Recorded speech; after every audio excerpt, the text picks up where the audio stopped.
Hi and welcome, I'm Angela, and this is video 4 of the 3 real reasons we fear commitment and apathy. Sorry, how we go into apathy and how to move beyond fear and apathy so we're making powered choices that encourage love to thrive. I've made it quite a lengthy title. So this 4th video is all about very powerful strategies, 2 very powerful strategies to help you move forward. And the length of the title of the videos has made me ponder, what is it that keeps us resisting change or possibility in our either committing to a love relationship or committing to a new possibility or letting go of an old job and stepping into, hi Patty, thanks for joining. What is it that keeps us in resistance? So if you've got any comments today as well, just pop them in the chat and I'll see what I can do to get around to them.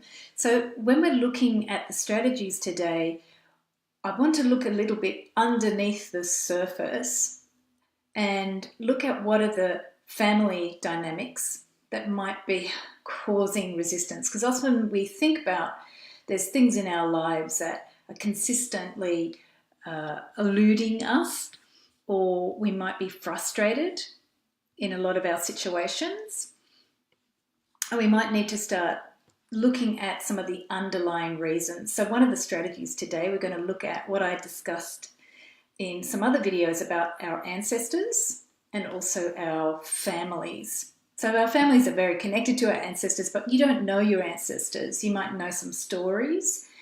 And that's what I've discovered is one of the best things to explore. And I'm going to share that with the family dynamic assessment today by reviewing my own example and show you where some interesting things came about stepping forward, committing to something bigger, and also embracing a possibility. I saw that some underlying things were caused by some patterns in the ancestors, which was very interesting. And the other strategy is much more of a creative exercise. So I'm going to share those 2 today.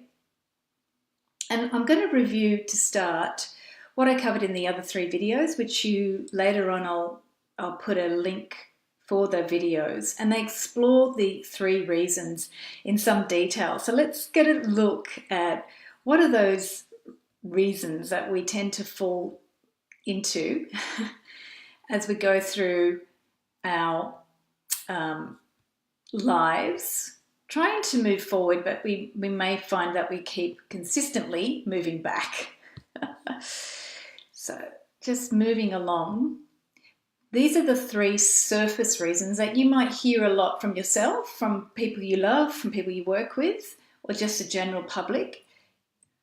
And what's creating the atmosphere that we live in where we just don't want to commit because it's, number 1, if it's too hard, I don't want to deal with it.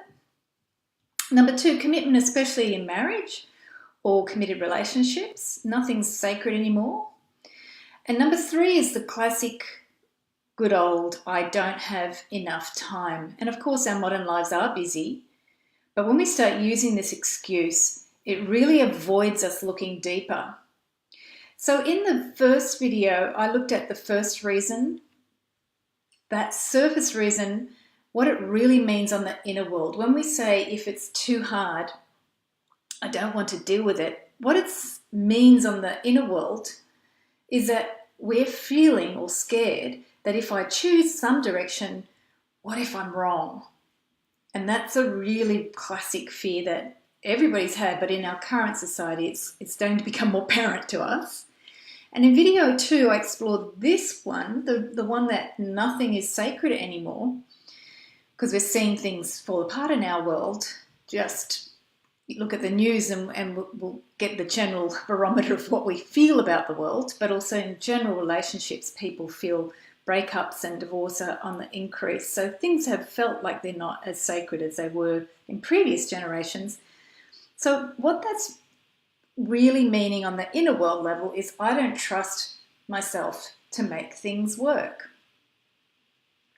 So maybe you've realized you don't trust the institutions of society, but there's also a feeling or a fear I don't trust myself to make things work. So it's easier not to commit, because then I won't get anything wrong if I just don't commit. That's connected back to reason one. So the third video, I looked at the surface reason. When we say, I don't have enough time, what we're really saying on our inner levels is, I have to look at myself? Hell no, I'd rather stay small. So there's actually a fear of looking internally, because sometimes we want to hold on to our smallness for many reasons. We might want to stay hurt. We might feel it's better to blame somebody else. And we might also feel like, I can't really expand and make a change because I'm actually not really big enough, good enough, strong enough, tall enough, whatever enough. And it feels easier to stay small. So this is a big one. I don't have enough time is a great loop for keeping you in apathy, because it covers the fear. It's a good way of saying I don't have time. So let's look at how to move beyond that habit. The first step is just to start by knowing that when you're in fear and apathy, you're actually not comfortable. It does not feel comfortable. And you're going to start to learn that by just admitting that you're not comfortable, what happens for you is you start to ease up on your own opinions of yourself. You start to look at, well, I just don't feel comfortable. And you take the focus away from the reasons that you're not getting things that you want in your life, or that someone else is not committing to you. And you go into the inner world and just start to accept the feeling of being uncomfortable. Most of us run away when we're uncomfortable or go into escape. So first step is just to start by knowing, when I'm in fear and apathy, I don't like it. I don't feel comfortable, and that is okay.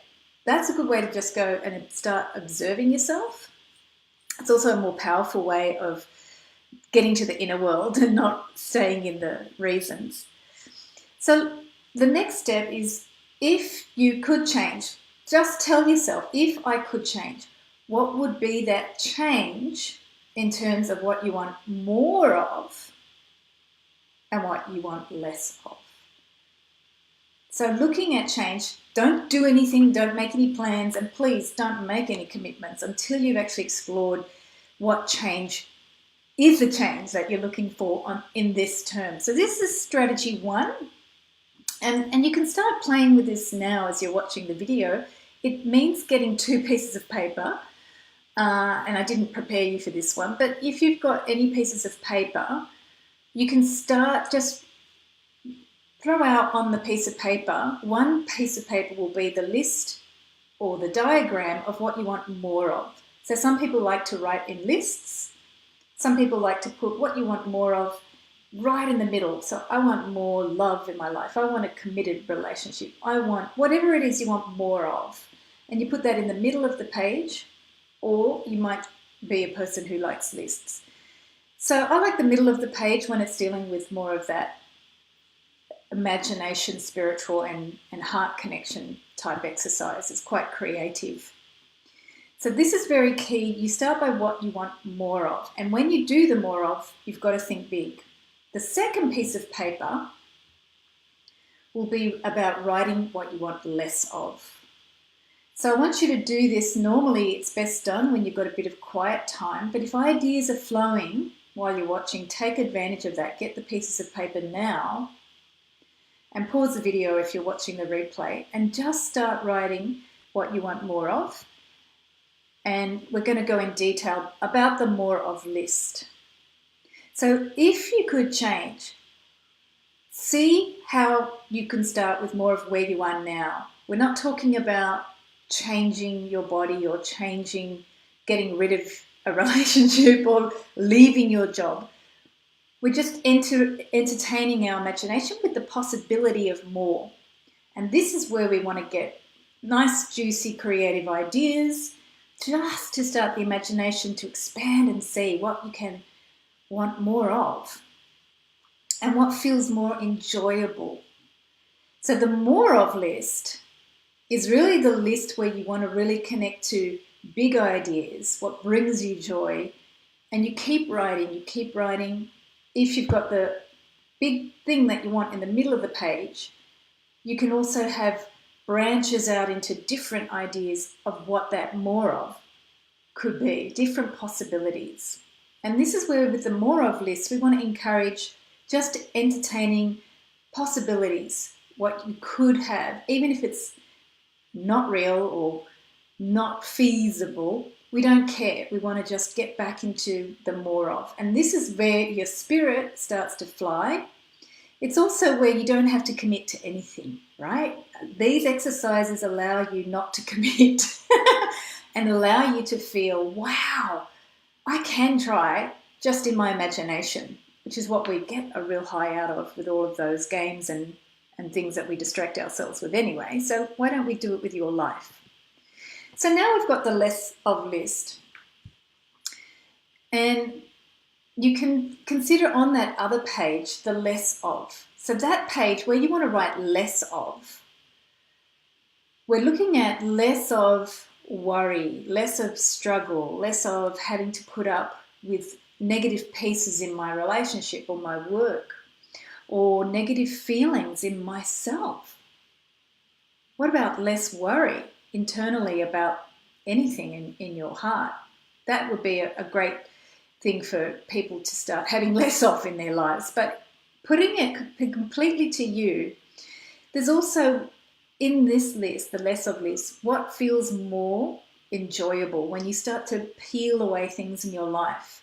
So if you had less responsibilities, less stress, less fear that you have to live up to certain obligations in a marriage or a relationship, maybe you need to wash less dishes. Or is there something deeper? Maybe you need to have less demands on yourself in a relationship.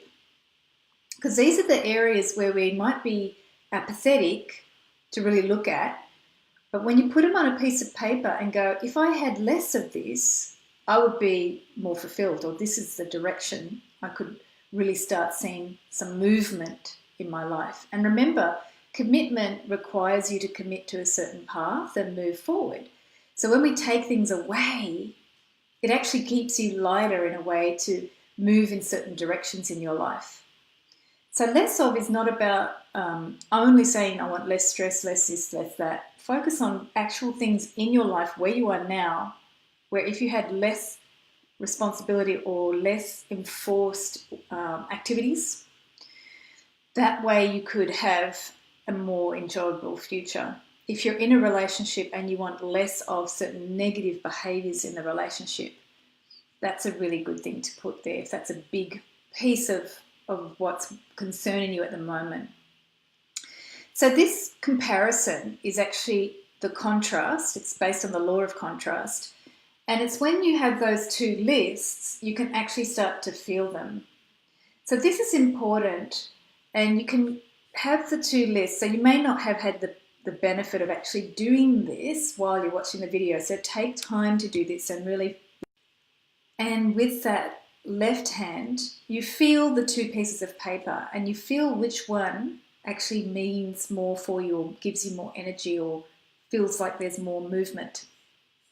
As you feel the two pieces of paper, then you can say, which one am I naturally drawn to? The more list or the less of list? Because that's going to give you some clues about which path to take, what to commit to first. So remember, sometimes our future is very unpredictable, but when you're using your intuition to choose whether you want more of something or less of something, and you see what you're more naturally drawn to, they're the things that are prioritized. Maybe you need to also sit down and just go, well, when's the best time to do this, and feel it intuitively. And once you've chosen which path to take, you don't need a timeline for it. But if you've decided I need to get more focused on less of and get less of things in my life, that's when you need to see, how do I keep my focus on this? And if you have a drawing around it, I put that drawing on the refrigerator because I like food, so I go to the refrigerator, or I have it somewhere close to my bed. before I go to sleep. And if it's the more of list, I might come back to it on a regular basis with meditation and really focus on it and go, okay, I want more of. Show me how to keep my focus on this and show me the next steps.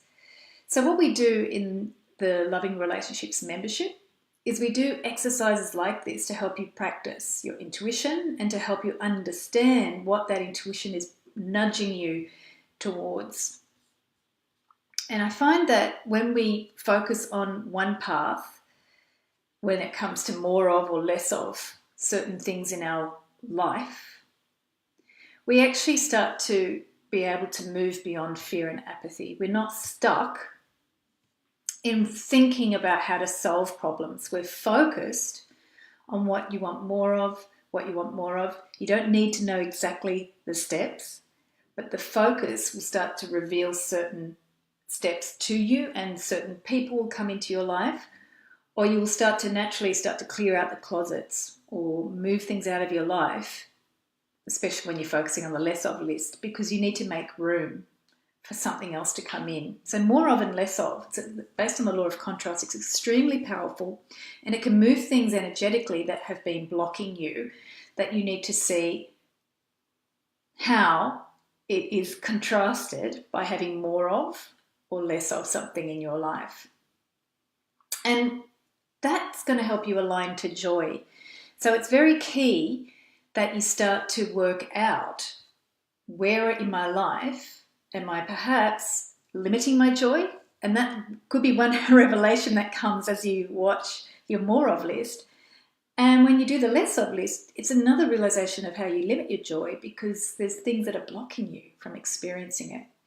So if you get a chance to do the more of and less of paper and you get stuck, send me an email, angela@loveandrelationshipcoach.com, and we'll have a little discovery about that. So the second strategy is what I want to share today, which is part of the Loving Relationships membership. And I have some other videos that I'll be sharing about the family dynamic assessment. But this strategy number 2 is when you've got really stubborn old habits in the family that just keep repeating. Most families have them. They're there for a purpose. They're not there just because families are annoying, even though they feel annoying. So most of us get stuck with moving forward because we get so used to complaining. And in video 2, I mention, watch your complaints, because that's another way of avoiding going to the inner world and going deeper.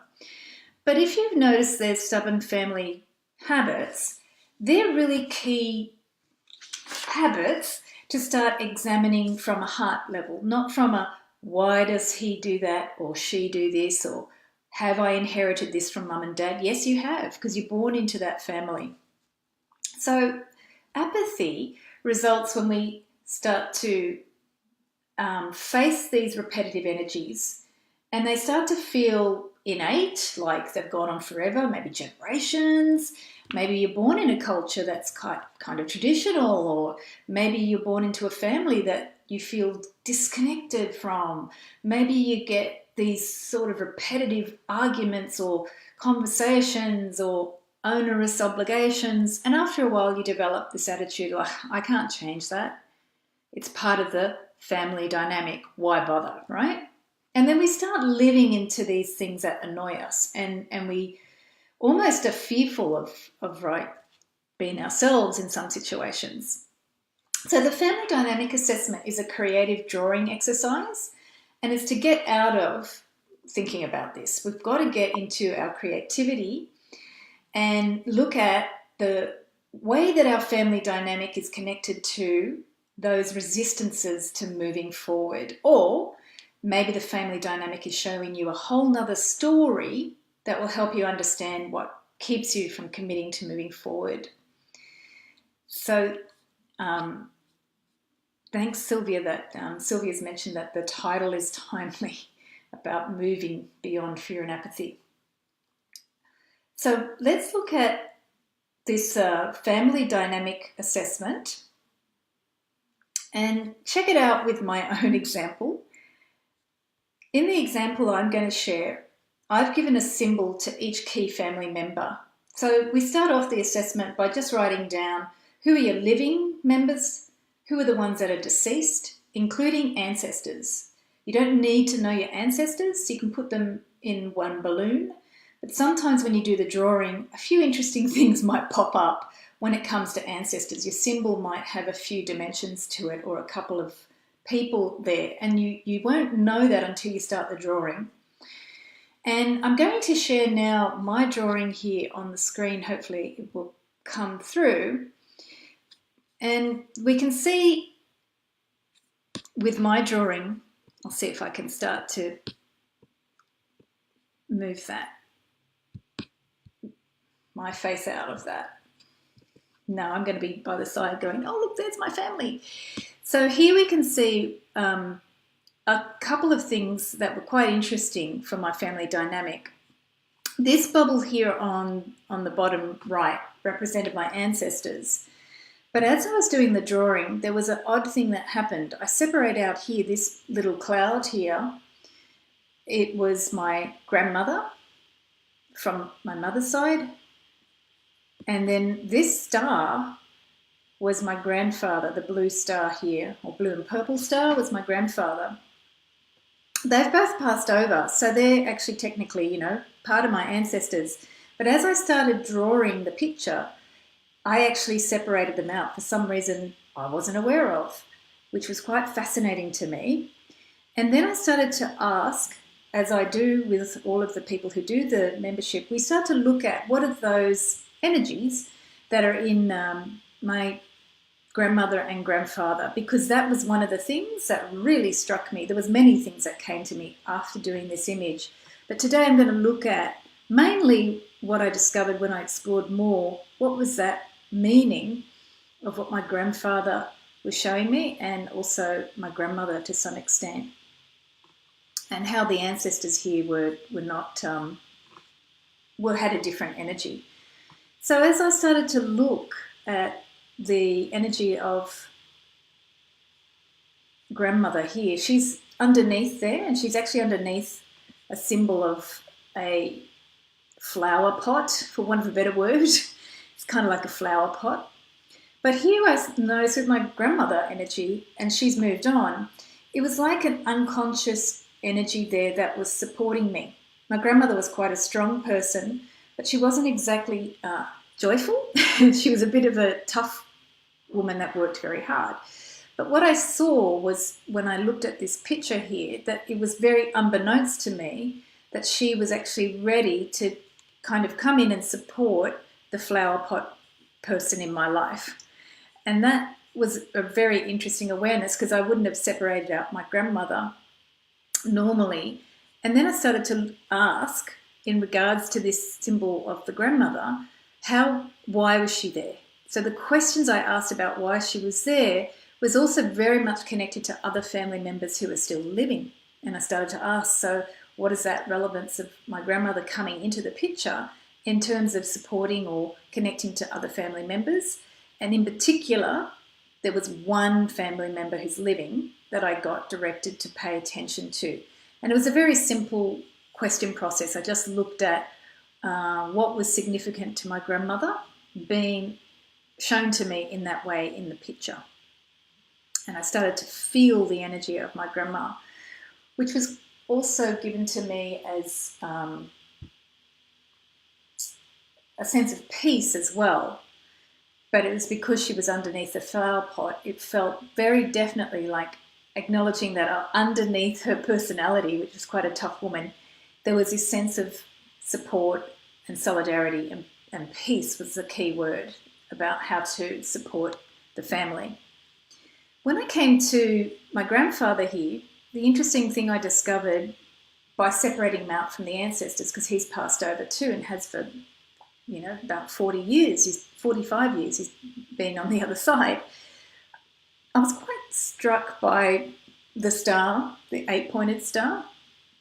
And I started to look at that in light of what I was experiencing in terms of commitment in my life and my life choices at the moment. So I'm actually burping at the moment, which is quite significant because the energy is quite strong.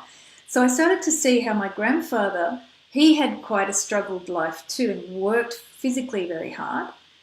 And he was showing to me here that opening up of the energy, in fact, almost like a spiritual awareness of how he had discovered through that life that by really persisting and moving forward with things that felt uncomfortable, there was actually a great union for himself internally.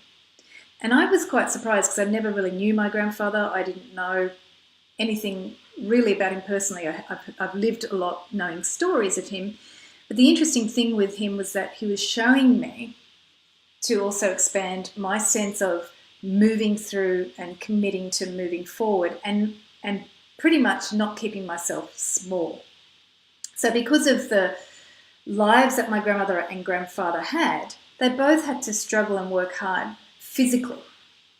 What my grandfather was sharing with me through the drawing, when I felt into the energy of it, was that there was a much more focus on union of self within to really expand into more and more and more, rather than seeing myself as small, but to start really expanding out into that my own dreams, my own wisdom, and my own sense of moving forward in the way that was much more expansive. So that was a very interesting piece that came from the drawing. There are more, as I teach with the membership, there's ways to ask questions with the drawing to see what comes. One of the most simplest and powerful ways that you can just is from the drawing, goes back to using that left hand. You can put your hand on the drawing and see what's the most significant thing for me to see right now. Just ask that question over the whole drawing. Or go to the individual symbols of the people in the drawing and say, what is this showing me? And if you get a really kind of stereotypical answer, like if I had just got strength, for example, when I put my hand on my grandma, it wasn't about strength. The outcome is that I'm learning from the picture what she discovered through her own personal strengths in her life. The word that came to me when I put my hand on the symbol of my grandmother was peace. And in fact, she wanted me to share that with some of the people in the family. But I asked a few more questions and I discovered that from her life, she had learned some things about peace. And in the same way, my grandfather had learned things about self, union with self and with God, and union within himself through having to struggle or work in the manner that he did physically, quite hard. So this was interesting because I never really would have separated out those two. I hadn't thought about them consciously for a very long time. And these are the things that start to be revealed when we look at our families, not from, there's a problem, I don't know how to change this. When we have the power of listening to the symbols, of drawing, of discovering, uncovering what might be pieces of the family that have information for you, but also have lessons for you. Remember, we're born into a family, often that we don't get on with, or we get on with part of the way, and there's that thing that really doesn't feel good. So that helps you to refine who you are. And certainly from my grandparents who were very physically hard workers and strive through physical hard work, when I felt their energies on the other side, they had very different messages for me that their personalities would have had. They probably would have screamed at me. That's what they were like. Well, my grandmother, but I'd never met my grandfather. But my grandfather had in his life a very timid in some ways energy. And I've probably taken that for granted as well from the stories I heard about him, because my grandmother was very dominant. So from the dynamic, I started to see different layers of the personality and the energy of my grandparents, which are very key if we're looking at family dynamics, because they are in your genetic history, but they're in your bloodline, they're in your blood, they're in you, and they're feeding you all the time. And we work unconsciously with that stuff. I have some other videos about ancestors, how that can hold you back. What I'm focusing on in this video is really looking about moving forward. What are the pieces that help you from that drawing that can help you see, oh, they did all that work for me, or they experienced all that for me or for themselves. So I could then make a choice, move forward in a certain manner. And certainly from my grandfather, it was about not keeping small and understanding that importance of the union of yourself, with your own dreams and wishes and focus of what you want to create. Very much connected to that more of list for me. So the symbol that you will give your family member for the family dynamic picture, if you want to try it, you can try it at home, will be unique to you. You don't have to have any set symbols. It's symbols that have a story for you. The stories will be unique. The colours will have meaning for you. The colours don't have any fixed meaning. There's no right or wrong with this. It's really about practicing intuition, creativity, feeling what the stories are. It's like when you're a kid and you draw a picture and someone says, oh, what does that piece of the picture mean? And you start to speak. And the story gets spoken through your feeling of the symbol for your family member. So just consider that if you're trying that exercise, and keep in mind when you actually start to look at your drawing to not go into the mind. Feel, put your hand on the drawing, ask questions about, so what's this showing me? And instead of getting a big story, make it simple. Like some of the words I got from my grandmother, I would not have expected to get for her, like peace. But if I tried to make up too much information, you'll find you'll be using a lot of words. So this family dynamic is something that you get with the Loving Relationships membership.